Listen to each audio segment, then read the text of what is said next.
Media के सभी साथियों का आज की इस प्रेस कॉन्फ्रेंस में बहुत बहुत स्वागत है। आज एक बेहद महत्वपूर्ण विषय पर जो पूरा देश आजकल ऑब्जर्व कर रहा है उसको लेकर के ये प्रेस कॉन्फ्रेंस हम लोगों ने आयोजित की है, जिसका जिक्र पूरे देश में हो रहा है कि ईडी सीबीआई का दुरुपयोग किस तरह से पूरे देश में किया जा रहा है। वसूली के लिए ईडी का इस्तेमाल कैसे कर रही है भारतीय जनता पार्टी और पिछले कई सालों में कैसे किया है, उसका एक उदाहरण और बड़ा उदाहरण हरियाणा के अंदर भी देखने को मिल रहा है। वो लेकर के आज हम आपके सामने आए हैं।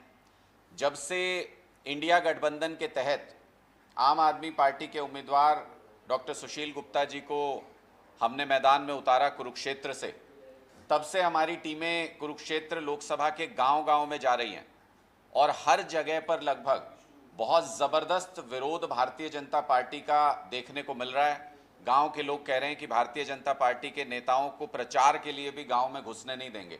ऐसा विरोध लगातार देखने को मिल रहा था और यही कारण था कि भारतीय जनता पार्टी का कोई भी उम्मीदवार कुरुक्षेत्र से चुनाव मैदान में उतरने को तैयार नहीं था। उसका सबसे बड़ा उदाहरण जो आज मुख्यमंत्री हैं प्रदेश के, नायब सैनी जी, वो वहाँ से सांसद थे और अगर उनको मुख्यमंत्री बनाना प्री प्लान्ड होता भारतीय जनता पार्टी का तो 3 महीने पहले, 3-4 महीने पहले उनको प्रदेश का अध्यक्ष नहीं बनाया गया होता। इसका मतलब भारतीय जनता पार्टी की ऐसी कोई योजना नहीं थी पहले, लेकिन जब उन्होंने देखा कि कुरुक्षेत्र से इंडिया गठबंधन के उम्मीदवार के सामने उनके पास कोई ऑप्शन नहीं है और नायब सैनी जी बुरी तरह से हारेंगे वहाँ से, तो उन्होंने एक एस्केप रूट देते हुए, क्योंकि प्रदेश अध्यक्ष की हार भारतीय जनता पार्टी के लिए पॉलिटिकल डेथ होती हरियाणा के अंदर, इसलिए उन्होंने एस्केप रूट देते हुए आनन फानन में नायब सैनी जी को मुख्यमंत्री बना करके वहां से निकाला, सेफ एग्जिट दिया। उसके बाद संदीप गर्ग एक स्थानीय व्यापारी हैं, उनको ज्वाइन कराया गया पार्टी में। ये कहा गया कि उनको टिकट के लिए लाया गया था कि उनको चुनाव लड़वा देंगे वहां से, लेकिन उन्होंने भी हाथ खड़े कर दिए, लगता है कि मैं चुनाव नहीं लड़ सकता बीजेपी के टिकट पे। तो भारतीय जनता पार्टी में होते हुए उनके ऊपर ईडी की रेड करवा दी, क्योंकि बीजेपी के नेता भी आजकल इनके टिकट पे चुनाव नहीं लड़ना चाहते, उनको भी ईडी और सीबीआई से ही हैंडल कर रही है भारतीय जनता पार्टी। उसके बाद नाम आया नवीन जिंदल जी का। 20-25 दिन तक लगातार ये उहापोह चलती रही। नवीन जिंदल जी के परिवार की तरफ से मना करते रहे कि चुनाव नहीं लड़ रहे हैं और भारतीय जनता पार्टी की तरफ से खबर उड़ाई जाती रही कि चुनाव लड़ेंगे नवीन जिंदल। और जिस तरीके से ज्वाइनिंग हुई, उसके आधे घंटे के बाद लिस्ट में नाम आया, वो आप सब ने देखा।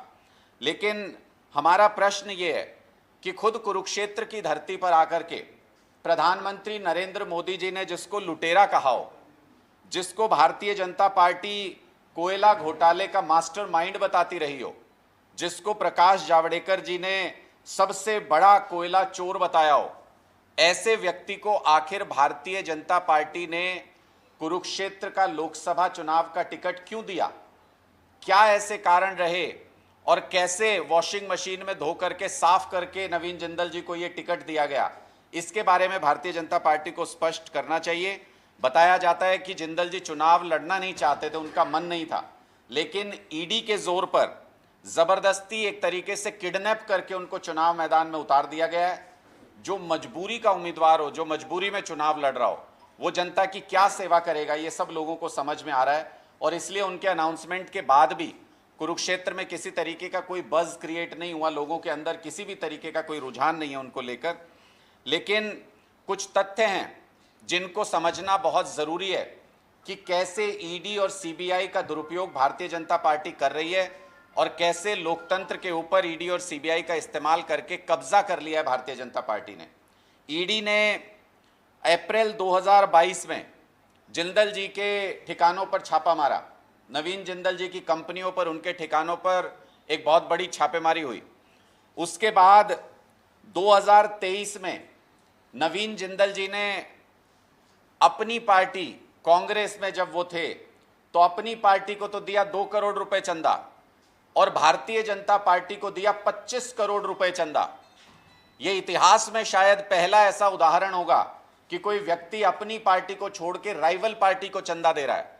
लेकिन उसका असर देखने को मिला तुरंत प्रभाव से कि 9 सितंबर 2023 को नवीन जिंदल जी को विदेश यात्रा की अनुमति मिल जाती है कोर्ट से, ओमान और यूएई जाने की अनुमति मिल जाती है। 12 अक्टूबर 2023 को अमेरिका, इंग्लैंड और यूएई जाने की अनुमति मिल जाती है। 23 जनवरी 2024 को अमेरिका, यूके और जर्मनी जाने की इनको अनुमति मिल जाती है और सीबीआई इनकी जमानत का कोई विरोध नहीं करती है। ये सरासर समझ में आता है कि एजेंसीज का किस तरीके से उगाही करके, चंदा लेकर के भारतीय जनता पार्टी ने दुरुपयोग किया। जिंदल जी ने कुल मिलाकर के कांग्रेस में रहते हुए भी 73 करोड़ रुपए चंदा भारतीय जनता पार्टी को दिया। वो किस लिए दिया?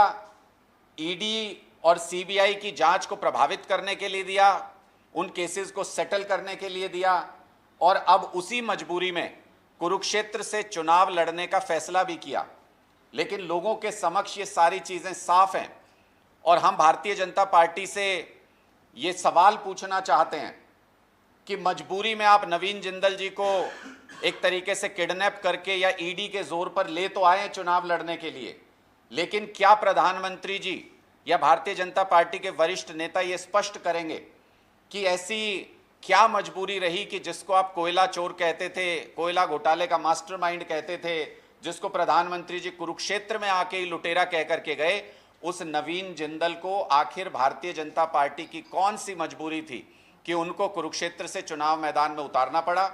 क्या इससे यह स्पष्ट नहीं हो जाता है कि भारतीय जनता पार्टी में, पूरी भारतीय जनता पार्टी में कोई एक ऐसा उम्मीदवार नहीं था जो कुरुक्षेत्र से इंडिया गठबंधन के उम्मीदवार डॉक्टर सुशील गुप्ता जी का मुकाबला कर सके? क्या इससे यह स्पष्ट नहीं हो जाता है कि भारतीय जनता पार्टी को उधार में एक उम्मीदवार लाना पड़ा जिसको जबरदस्ती ईडी और सीबीआई के जोर पर यहां चुनाव मैदान में उतारा गया है? हम भारतीय जनता पार्टी से यह भी पूछना चाहते हैं कि क्या लोकतंत्र में उनका विश्वास पूरी तरह से खत्म हो गया है, जो वो तानाशाही पर उतर आए हैं? हमने तो सुना था भारतीय जनता पार्टी कह रही है कि 400 पार करेंगे। अगर 400 पार कर सकते तो मैं ये सवाल पूछना चाहता हूं, तो पहले 400 ही पार कर लेते, उसके बाद केजरीवाल जी को भी जेल में डाल देते, हम सबको भी जेल में डाल देते। कम से कम 5 साल तो जेल में हमको रहना पड़ता क्योंकि आपकी बहुमत की सरकार होती। लेकिन आपको 400 पार का कॉन्फिडेंस नहीं है, आपको 40 पार का भी कॉन्फिडेंस नहीं है। इसलिए कांग्रेस के अकाउंट्स फ्रीज किए जा रहे हैं, सारे विरोधी पॉलिटिकल पार्टीज को ईडी के, इनकम टैक्स के समन और नोटिसेस भेजे जा रहे हैं। आम आदमी पार्टी की सारी लीडरशिप को जेल के अंदर डालना चाहते हैं। हमारे बड़े बड़े नेता, पार्टी के जो टॉप लीडरशिप है वो ऑलरेडी जेल में है। आज फिर समन दिया गया है और जो हमारे ट्रांसपोर्ट मिनिस्टर हैं दिल्ली के, कैलाश गहलोत जी, आज उनको समन दिया गया है। उनसे भी पूछताछ होगी, उसके बाद उनकी भी गिरफ्तारी होगी, ये हमें पहले से ही मालूम है। तो क्या पूरी विरोधी लीडरशिप को जेल में डाल के उनके अकाउंट फ्रीज करके तब मोदी जी चुनाव लड़ना चाहते हैं? क्या यही उनका कॉन्फिडेंस है? ये सारी चीजें स्पष्ट तौर पे बताती हैं कि भारतीय जनता पार्टी अपना विश्वास पूरी तरह से खो चुकी है। जनता के बीच में भारतीय जनता पार्टी अपना प्यार, अपना विश्वास पूरी तरह खो चुकी है।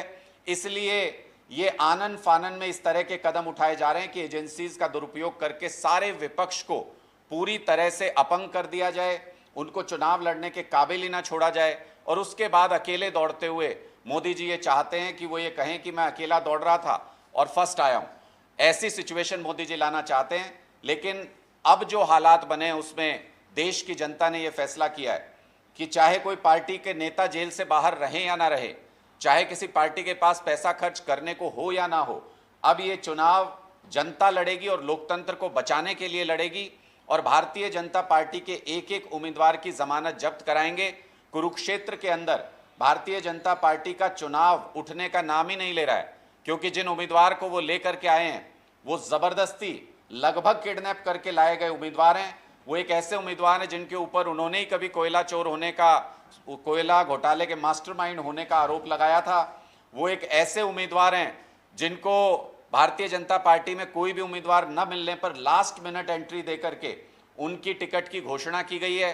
इसलिए कुरुक्षेत्र की जनता ने पहले ही अपना निर्णय ले लिया है कि मजबूरी के उम्मीदवार को नहीं जिताएंगे, मजबूती वाले उम्मीदवार को जिताएंगे। सुशील गुप्ता जी इस वक्त एक ऐसे उम्मीदवार कुरुक्षेत्र लोकसभा में हैं जिसका कोई जवाब भारतीय जनता पार्टी के पास नहीं है। इसलिए कभी डमी उम्मीदवार लेकर के आते हैं, दूसरे वोट कटुआ उम्मीदवारों को उतारते हैं और कुछ और वोट कटुआ उम्मीदवारों को उतारने की तैयारी कर रहे हैं। हम खुली चुनौती देते हैं भारतीय जनता पार्टी को, आपके पास ईडी, सीबीआई, डमी उम्मीदवार, जो भी हथियार हैं सब चला लीजिए, लेकिन आपको हार का सामना करना पड़ेगा। आपके कोई प्रश्न है तो आप पूछ सकते हैं।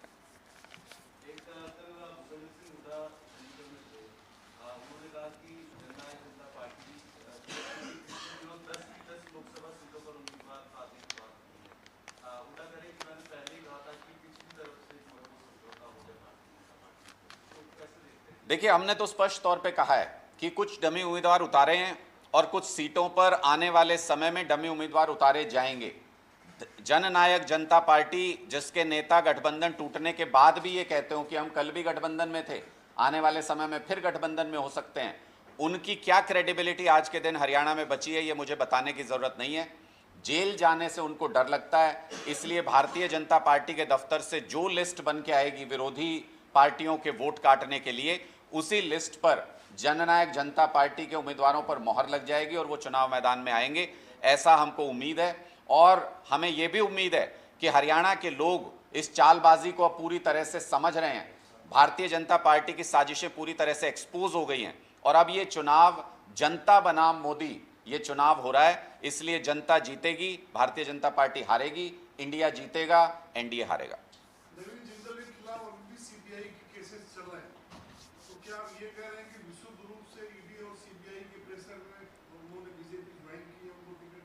मुझे नहीं लगता कि इसमें किसी प्रकार का कोई संदेह किसी भी व्यक्ति को अब रह गया है कि ईडी और सीबीआई के दबाव में नवीन जिंदल जी को चुनाव मैदान में जबरदस्ती उतारा गया है। हमारे पास बहुत सारे लोगों के जरिए ये सूचना आई 20-25 दिन तक, जब ये चर्चा चलती रही कि नवीन जिंदल जी आएंगे चुनाव मैदान में, बहुत सारे उनके करीबी लोगों ने ये कंफर्म किया कि नहीं, वो चुनाव नहीं लड़ेंगे। हर वो तरीका इस्तेमाल करने के बाद नवीन जिंदल जी ने हर वो संभव प्रयास किया होगा कि उनको चुनाव मैदान में न उतरना पड़े, लेकिन भारतीय जनता पार्टी ने ईडी और सीबीआई के दम पर, मुझे लगता है कि जो संदीप गर्ग के यहां पर जो छापेमारी हुई वो एक अल्टीमेटम था कि जब हम भारतीय जनता पार्टी में एक व्यक्ति जो चुनाव लड़ने से मना कर रहा है उसके ऊपर छापेमारी करा सकते हैं, तो आप तो अभी हमारी पार्टी में भी नहीं है। उसके तुरंत बाद नवीन जिंदल जी का हाँ कर देना, पार्टी में शामिल हो जाना और आधे घंटे के अंदर टिकट का अनाउंसमेंट होना, ये साफ दिखाता है कि उनके अनाउंसमेंट के लिए लिस्ट को रोका गया था काफी समय से और लिस्ट को रिलीज करना सिर्फ उनकी ज्वाइनिंग पर निर्भर कर रहा था। इसलिए ये स्पष्ट है कि उनको मजबूरी में यहां से चुनाव लड़ना पड़ रहा है। वो कहीं से भी चुनाव लड़ने को तैयार नहीं थे। मजबूरी के इस उम्मीदवार को कुरुक्षेत्र की जनता नहीं ढोना चाहती है।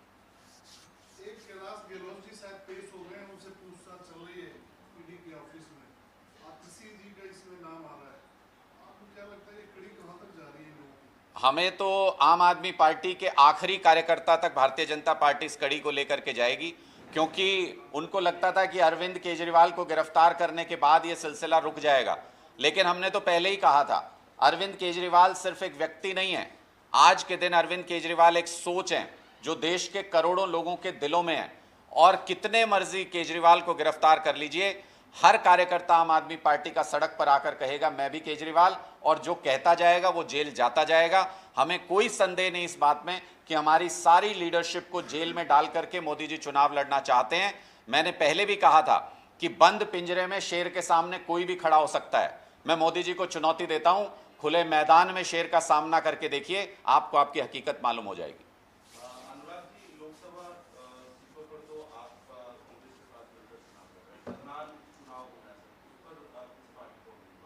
देखिए, जैसा मैंने कहा कि भारतीय जनता पार्टी वो बुझने से पहले जो दिया फड़फड़ाता है, आजकल उस मोड़ में चल रही है भारतीय जनता पार्टी और एक ऐसा उपचुनाव कराने का प्रयास किया जा रहा है जो वैधानिक तौर पर सही नहीं है। करनाल उपचुनाव हो नहीं सकता है क्योंकि 1 साल से कम का समय बचा है, और अगर प्रैक्टिकलिटी में देखें तो जब जून में रिजल्ट डिक्लेयर होगा और सितंबर में जब आचार संहिता लगेगी, उसके बीच में सिर्फ 3 महीने का समय है। तो हमारे कानून में, हमारे संविधान में ऐसा कोई प्रावधान नहीं है कि 3 महीने के लिए किसी सदन में किसी व्यक्ति को चुना जाए। और प्रैक्टिकल तौर पर अगर देखें तो सभी पार्टियों के जो भी वहां पर कैंडिडेट खड़े होंगे वो करोड़ों रुपए का, लाखों रुपए की बर्बादी होगी जनता के पैसे की। इस इंतजाम में पूरे चुनाव के इंतजाम में जो करोड़ों रुपए खर्च होंगे वो भी जनता के पैसे की बर्बादी है।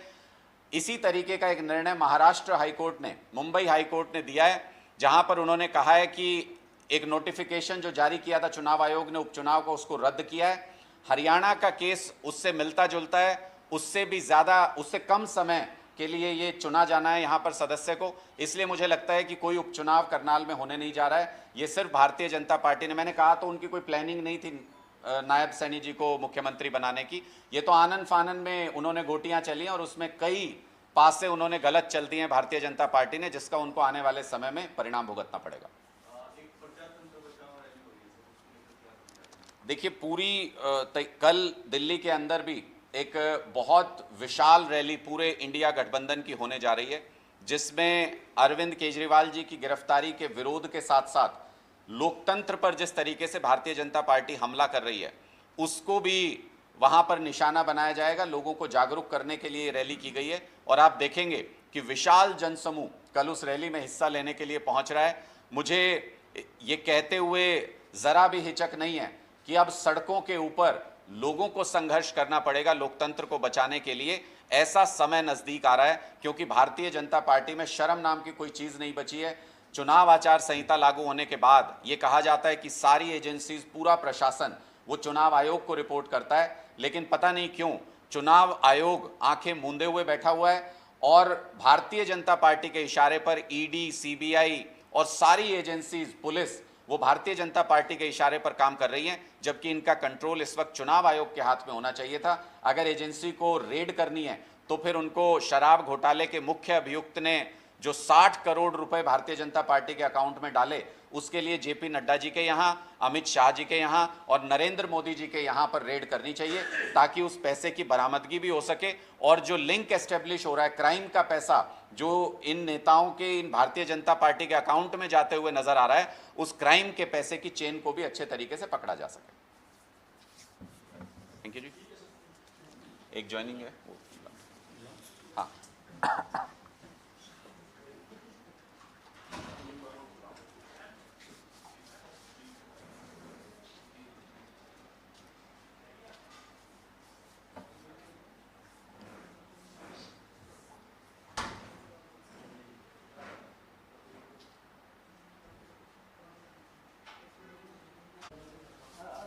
अभी कराएंगे, अब एक बार खड़े हो जाए, मैं बोलूँगा फिर उसके बाद करेंगे।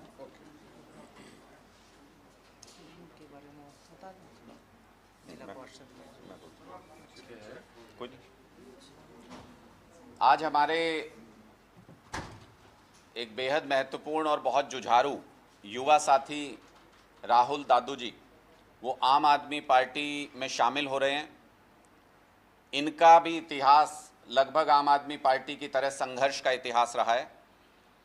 ये जिला पार्षद का चुनाव लड़ने के लिए इन्होंने पर्चा भरा, तो चूंकि भारतीय जनता पार्टी की हिट लिस्ट में ये भी आते हैं, तो इनके पर्चे को बेतुके कारण बता करके रद्द करवाया गया प्रशासन के जरिए।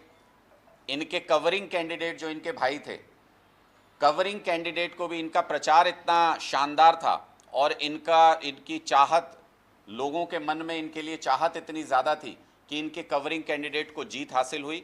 और राहुल दादू जी संघर्ष का एक बहुत बड़ा नाम रहे हैं, विभिन्न आंदोलनों में इन्होंने हिस्सा लिया है। इनके ऊपर हरियाणा में आंदोलन के दौरान झूठे केसेस लगा करके भारतीय जनता पार्टी ने इनको जेल में डालने का प्रयास किया था।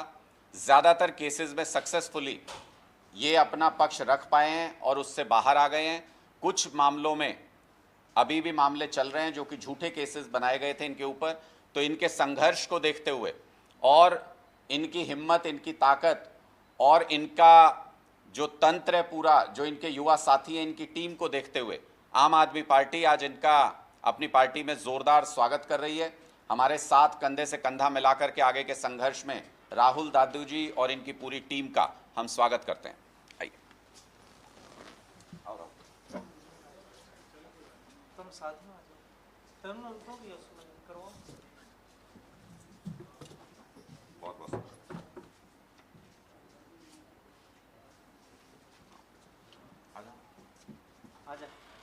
आजा रखे, आ जाओ, आ जाओ।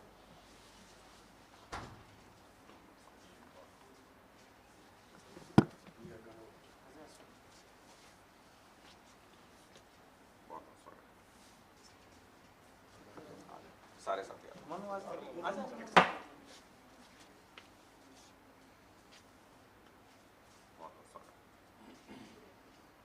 जाओ सारे साथी आ जाओ। आ जाओ आगे आ जाओ यहाँ साथ आ जाओ यहाँ आ जाओ आ जाओ राहुल, आ जाओ। थोड़ा साथ आ जाए